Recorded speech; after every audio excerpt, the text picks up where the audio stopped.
on est clairement dans la prise d'otage que nous avons dit depuis le début. On se réjouit humainement de voir les 3 premiers soldats arriver.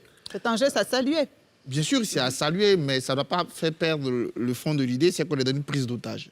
Au début, on nous a dit que 49 soldats dirigés par un lieutenant qui a à peine 3 années d'ancienneté partaient faire un coup d'État, alors qu'ils étaient avec des armes légères et tout. D'ailleurs, je veux insister sur une partie des dysfonctionnements administratifs. Une grosse partie des dysfonctionnements administratifs est due au Mali. Le Mali a changé ses règles. Était en train de changer ses règles. C'est un élément nouveau, alors? Non, je précise. Okay. Au 9 juillet, puisqu'on a eu le départ, on l'a vu il y a 2 semaines de l'opération d'aménagement, okay. Le Mali décide de changer ses règles, n'informe personne, n'a pas encore changé ses règles. Donc, quand vous ne changez pas de règles, on applique les règles nouvelles. Quand ils arrivent, qu'ils disent que les autorisations obtenues par les Ivoiriens ne devraient pas l'être, mais les Ivoiriens ne vont pas payer pour ce qui ne devrait pas l'être. Donc, ça, il faut demander à l'administration malienne comment ils font pour délivrer des autorisations. Et ça, passer cela, on est vraiment dans la prise d'otage. Aujourd'hui, on n'est plus sur l'argument du coup d'État. Parce que nous, dès le premier jour, on l'a dit, ce n'était pas un argument, c'était juste un prétexte pour justifier cette prise d'otage. Et c'est de la prise d'otage parce qu'on est vraiment dans la rançon.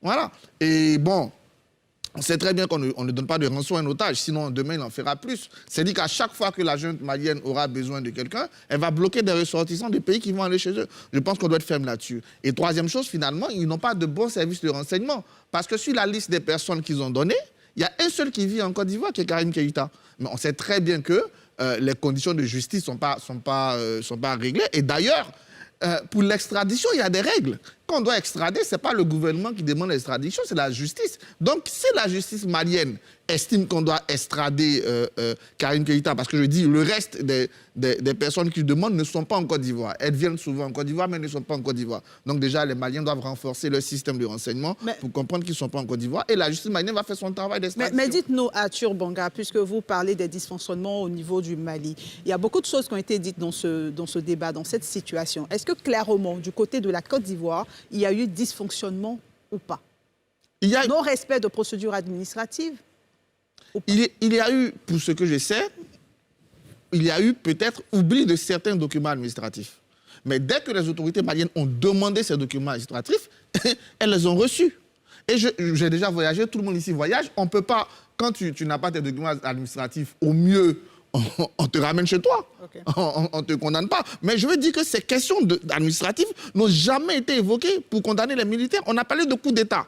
Mais aujourd'hui, on oublie le coup d'État. Et c'est comme nous disions depuis, il n'y a pas de coup d'État qui peut être fait avec ces 49 soldats qui sont pris en otage, c'est le mot. Aujourd'hui, on est dans une demande de rançon. C'est irresponsable. Et j'estime que le gouvernement ivoirien doit garder la diplomatie, l'ouverture, mais la fermeté. Parce que si vous cédez à une rançon, demain, vous allez devoir payer une rançon plus grande.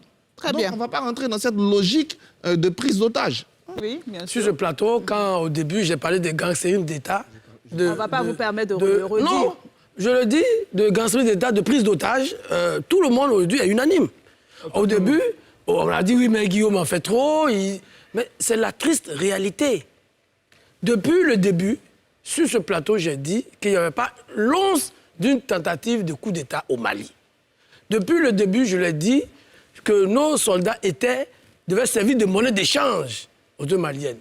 Tous ceux qui m'ont vilipendé sont obligés de reconnaître que j'avais eu raison trop tôt. Ceci dit, il faut se féliciter déjà de la libération des trois soldats, ces dames. Il faut remercier donc la médiation togolaise et, comme tout le monde le dit, demander aux autorités maliennes de faire preuve de sagesse.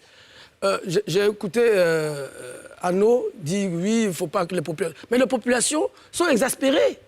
Parce que vous ne pouvez pas dire, vous ne pouvez pas espérer que nos soldats soient détenus et que leurs parents, leurs amis restent les bras croisés. Surtout que c'est une injustice flagrante qui leur est faite.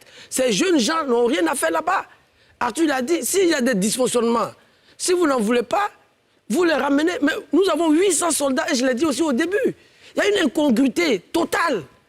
Comment les autorités maliennes peuvent expliquer, y compris à leur propre population, que nous avons 800 soldats pour défendre l'intégrité territoriale du Mali et qu'à côté d'eux, il y a 49 qui viennent les renverser. Ça ne fait pas sérieux. Ça ne fait pas sérieux. Et je dis, il faut saluer le leadership de nos autorités qui, dans cette situation, continuent de jouer la pacification, la sérénité. Mais il faut rappeler aux autorités maliennes la situation qui évolue.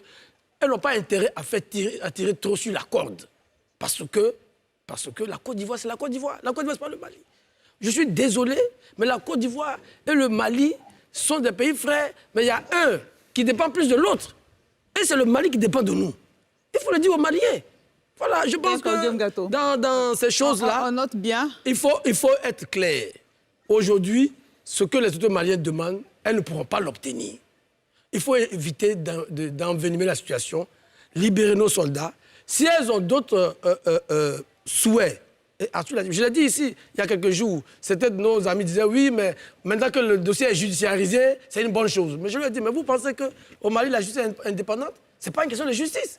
On voit aujourd'hui que ça n'a rien à voir avec la justice. Merci, c'est M. Goïta et ses amis qui font la pluie et le beau temps. Ok, d'accord. Qui reviennent à la raison pour ne pas qu'il soit trop tard pour eux. Parce qu'on nous avait dit que nos soldats avaient été inculpés de plusieurs crimes, atteinte à la sûreté de l'État, association de malfaiteurs en vue de commettre une atteinte à la sûreté de l'État.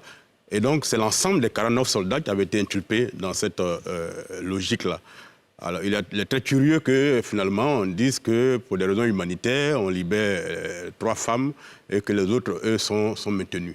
Alors, l'habillage qui était autour de cette affaire depuis pratiquement 1 mois maintenant est tombé maintenant. Quand on a écouté avant-hier le président de la tradition malienne qui a dit que clairement que les soldats ivoiriens ne seraient pas libérés tant que la Côte d'Ivoire, en retour, ne céderait pas leurs concitoyens qui seraient en transit ici. Et donc, finalement, c'est ce que nous disions depuis le départ. Cette affaire, c'était une vraie prise d'otage. Le Mali ne découlait pas de ce que la Côte d'Ivoire ait joué un rôle, j'allais dire, prépondérant dans les sanctions qui sont abattus sur le pays. Ils ont eu l'occasion, il y a eu des dysfonctionnements administratifs, et ils sont rentrés dans la brèche. Du côté de la Côte d'Ivoire? De la Côte d'Ivoire, et bien même du Mali aussi, parce que la routine s'était installée. Donc, ça c'est clair. Mais au-delà de ça, ils ont voulu faire payer à la Côte d'Ivoire le fait que notre président ait été actif dans ce domaine-là. Et finalement, on découvre que c'est une prise d'otage et qu'il conditionne désormais la libération à la remise au Mali de citoyens maliens vivant en Côte d'Ivoire. Ce qui est très grave parce qu'on est au niveau étatique où on nous dit qu'une justice, sur la base d'éléments à sa disposition, a inculpé des gens qui seraient venus faire un coup d'État. Okay. Et finalement, on découvre que ce n'est pas une affaire de justice et que par derrière, c'est une rançon qu'on demande avant de libérer nos soldats. Et donc, le masque est tombé. On va comprendre dans quel sens les Maliens vont aller vu qu'à cette affaire.